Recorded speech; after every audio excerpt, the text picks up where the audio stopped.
ප්‍රෙස්මන්තුලම ප්‍රේමවන්තයනි අද අපි සාමාන්‍ය සමයේ 11 සතිය අපි අඟහරුවාදා දිනයට පාදවනවා.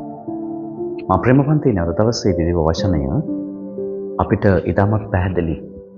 ඒ තමයි උන්වහන්සේ කියන්නේ අපි ඊ දවසේ මෙනෙහි කරා මේ පනත ගැන, මේ පනතේ තියෙන වැදගත්කම ගැන අපි ඊ දවසේදී මෙනෙහි කරා. එතකොට මේ පනතේ අද දවසේදී සඳහන් කරනවා ඔබගේ සතුරන්ව ඔබ ප්‍රේම කරන්න කියලා.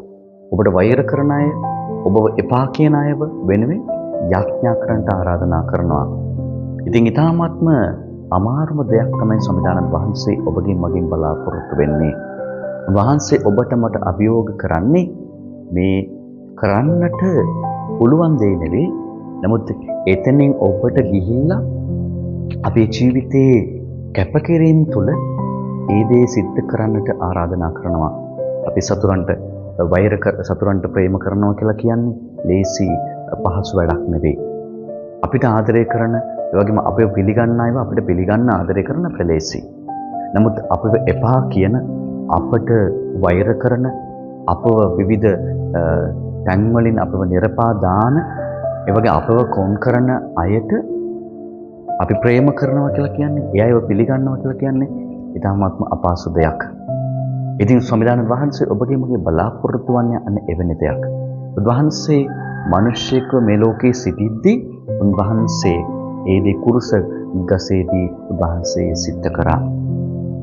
ඒ නිසා උන්වහන්සේ සිද්ධ කරපු ඒ ප්‍රාතිහාරයන් තමයි ඔබේ මගේ බලාපොරොත්තු කිදුමන් හැටියට උන්වහන්සේ ඔබගේ මගේ බලාපොරොත්තු වෙන්නේ.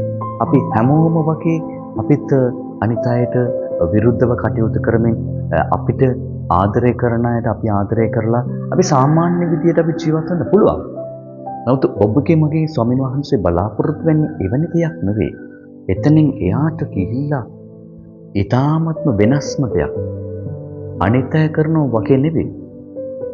ස්වාමීන් වහන්සේ අනුගමනය කරන ඔබට මට එතනින් එහාට ගිහිල්ලා හිතන්නට සහ ඒදී තිබෙන්නා වූ වැදගත්කම සහ උන්වහන්සේ තුල ජීවත් වන කෙනෙකුට තිබෙන්නට ඕනි ගතිගුණ තමයි අදවසේදී සම්විධානසභ මගේ බලාපොරොත්තු වෙන්නේ.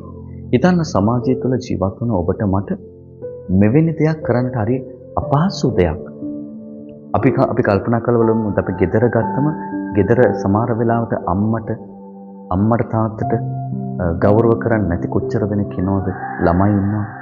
ඒ වගේම අම්මා තාත්තා දරුවන්ට ආදරය කරන්නේ නැතුව දරුවන්ව කොන් කරලා දරුවන්ව කිසිම වැඩකට නැති තැනකට පත් කරලා එකම පවුලේ ජීවත් වෙනවා. සමාජයේ අපි සමාජයේ කොච්චර දෙනෙක් ඉන්නවද එකිනෙකා මූණ බලා ගන්න බැරිව එකිනෙකාව පිළිගන්න බැරුව කොච්චර දෙනෙක් ජීවත් වෙනවද?